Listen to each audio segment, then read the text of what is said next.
Hey y'all, welcome back to the channel. If you've been here before, if not, welcome to the channel. Today we're going to be doing an unboxing and going over some details about this here Smith & Wesson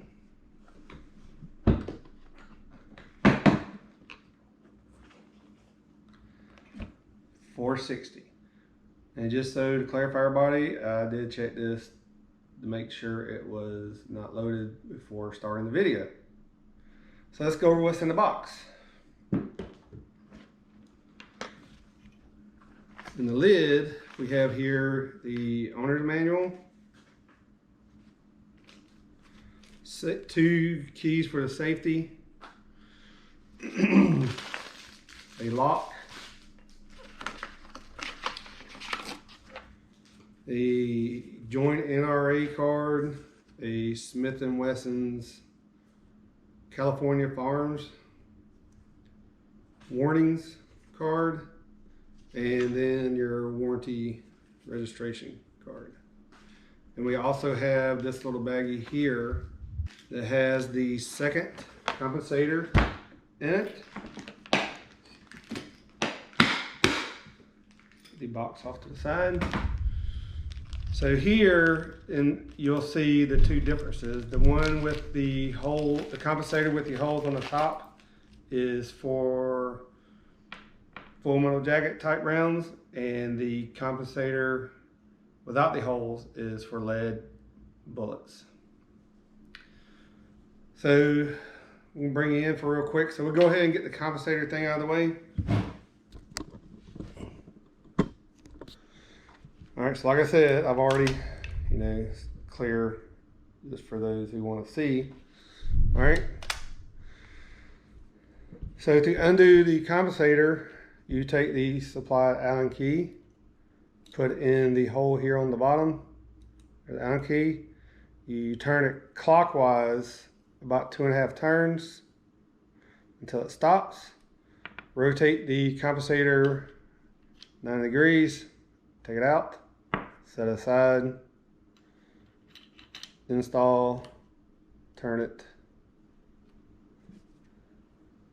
install the other one, and then you take your Allen key,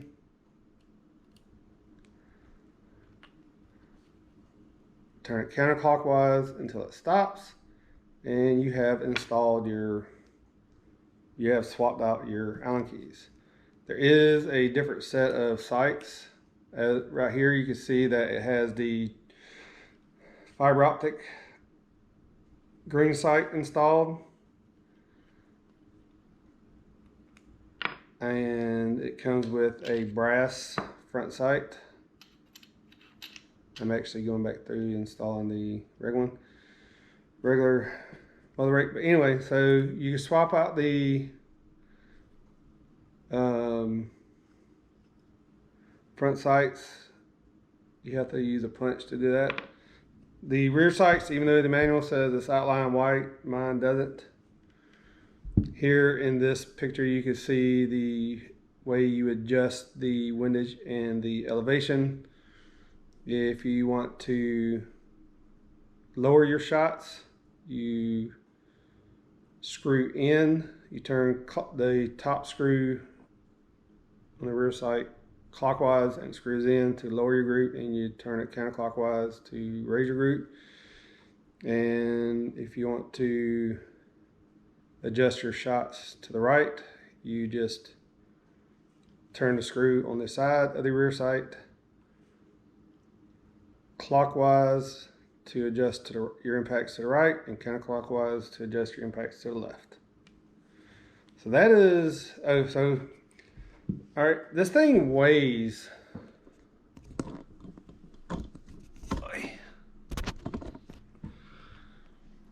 this bad Bama Jamma weighs like 72.2 ounces, which is 4.5 pounds. So it's pretty beefy. The full metal jacket, the barrel is 8.38 inch, 8 3/8 of an inch barrel.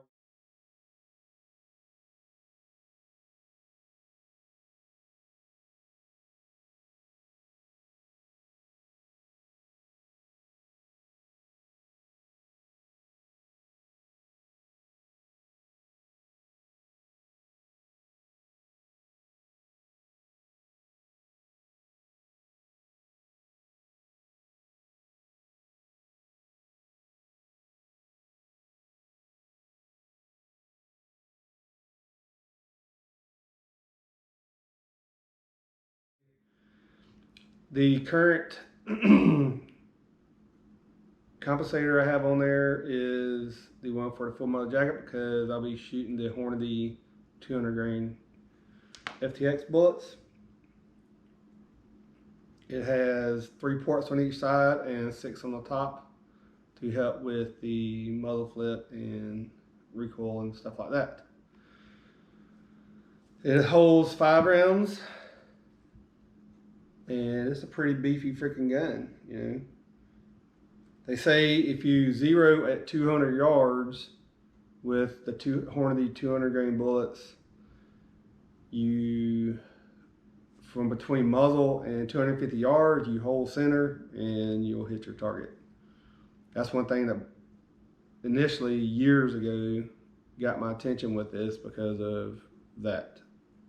So pretty much you can hunt, I believe, anything, well, at least in North America, and possibly anything in the world with it.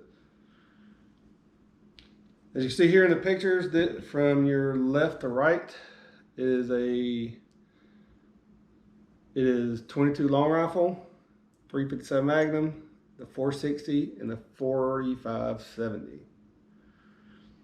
All right, so the 22 long rifle is a 32 grain bullet, and they state it's 1,640 feet per second at 191 foot-pounds of energy. For comparison, this is a Magtech 357 Magnum, 158 grain, and it said it runs 1,235 feet per second for 535 foot-pounds of energy. The 4570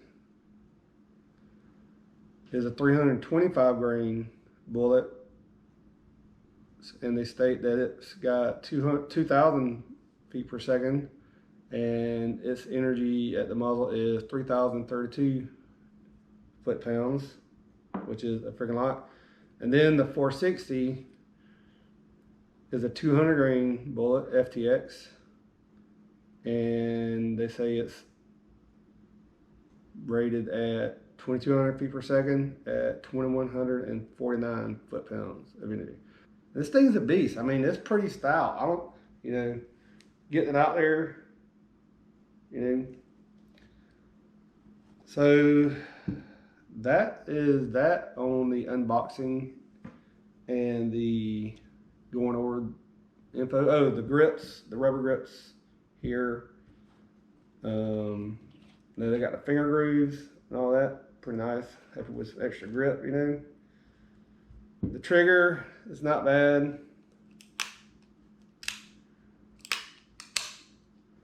It's not bad at all. Feels pretty light.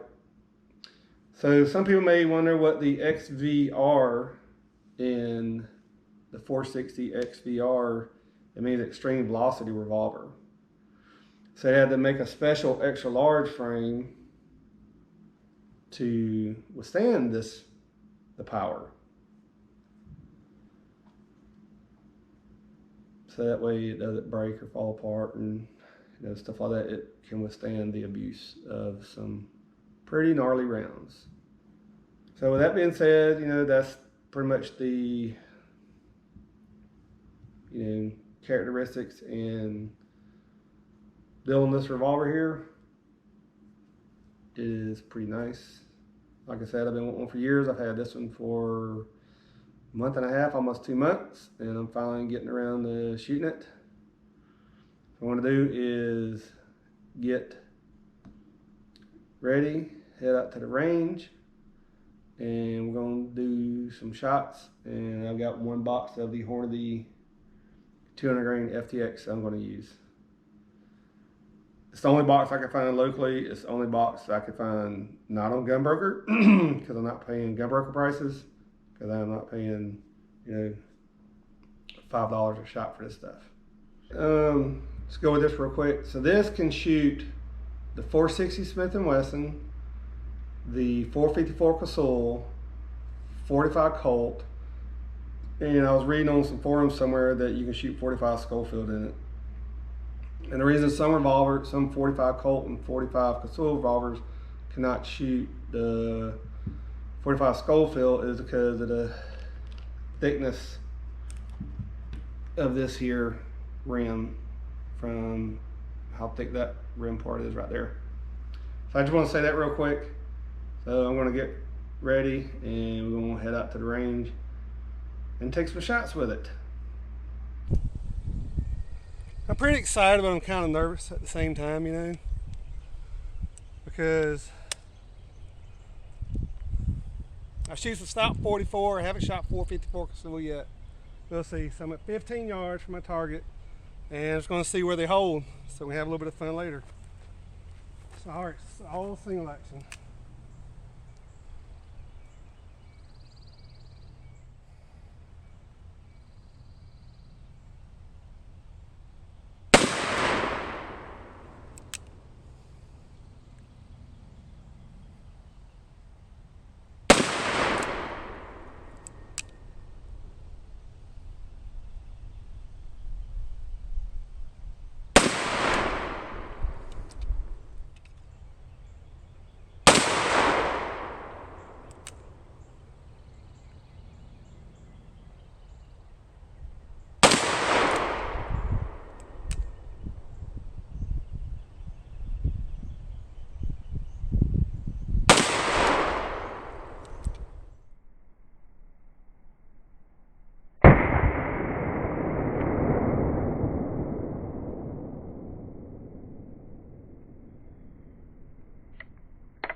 All right, there we go. Let's go check it out.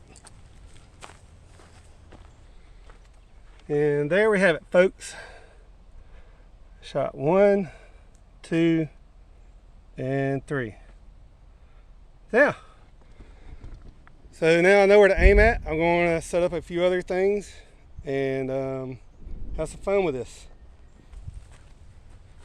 All right, folks. So I got some jugs set up down there with the 8 layers of denim again. Let's see how it does.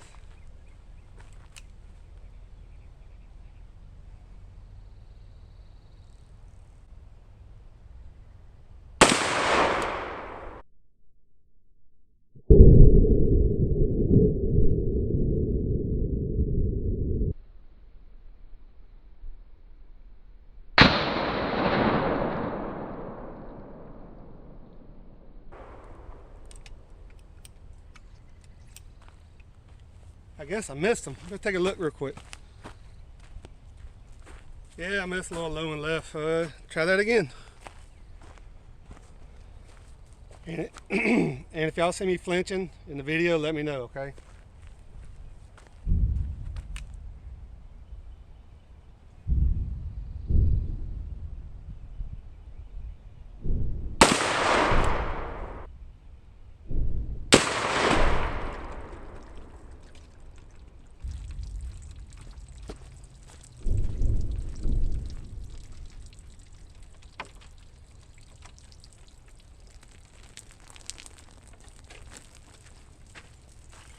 Yeah, there's a little bit of jacket in the first jug. Well, second jug, anyway. missed low, hit the wood, and came up and went somewhere.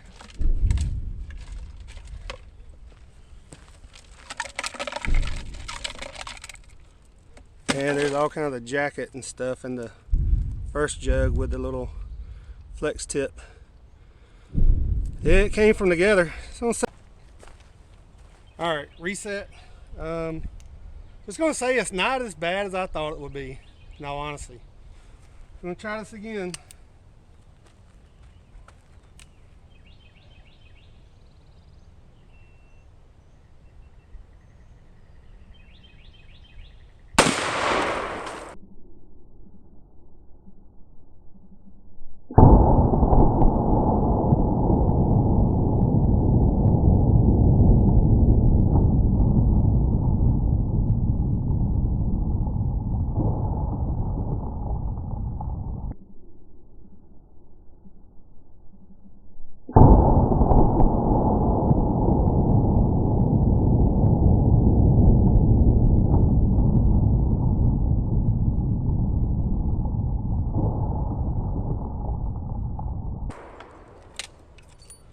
There we go, got it that time. Alright, real quick, if I lose any data, it's because it's only 80 degrees out here, the wind's blowing, and the GoPros keep shutting off for some reason. I have the battery door off so that way it dissipates heat better, but I lost some data before because they shut off, and it's only 80 degrees outside, and it's a little breezy. So, the video goes out, sorry. Let's go check it out. Alright, real quick before the battery dies because of the heat. That's where they were set up. There's a denim about 6 feet in front. There is a purple lid jug right there that is pretty obliterated. Water cap. There's some jacket and stuff on the bench right there. I mean the piece of wood that you can see. There's another jug there. Another jug there. There's a piece of jacket right here, or part of the core, leg core right there. So maybe it's a Hornady thing about the jacket separation, because their 160 FTX comes from together too. So real quick, look around. So this is the, I think the last jug, or the third jug, but it went in the bottom, so I hit a little low. There's something in it. Take a look real quick before the battery runs out or it shuts off a bit, overheating again. And there's the base of the jacket. So that's the big pieces we found. So yeah, so I'm going to clean this up and meet you guys back inside so we can do the little debriefing about this bad mamma jamma. I want to say this. It is nowhere near as bad as I thought it would be. Maybe it's because the gun is 4.5 pounds.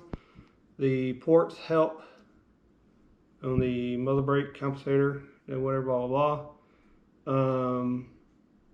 Yeah, it's nowhere near as bad as I thought it would be. I would say that I have some 44 mag loads that are a bit snappier and all this other stuff. But of course, they are the same weight, but they're not going as fast. The gun weighs less. They are ported because they are TARs, because that's the only ones I have 44 mag in is TARs trackers, so they are ported. But the guns don't weigh 4.5 pounds, which helps out a lot. So now I can actually say I'm not nervous about shooting it. So I get to load up some stuff and have fun with it. Here is the pictures of the bullet recovery minus all the small fragments. So as you can see here on the scale, it only retained 125 grains of 200. So it's roughly 62% of weight retention. And it only expanded to 153-ish% of the actual size. So it started off at 0.452 and ended up at 0.6695, as you can see here in the picture. And jacket separation. I don't know if that's a thing that Hornady doesn't really care about or whatever, but you know, some hunters and people that care for self-defense care about jacket separation. So I'll give it 2 thumbs up. You know, and I like it. It's not bad. It is a little heavy, so carrying around on your hip may not be a thing. Maybe you have to get one of those chest holsters or something, you know, or shoulder holsters or whatever. So it is pretty beefy. So other than that, you know, not bad. It's not what I expected at all. So I'm happy with it. I like my purchase. And that is that, y'all. So thanks for stopping by. Thanks for watching. And stay safe and stay strong out there, everybody.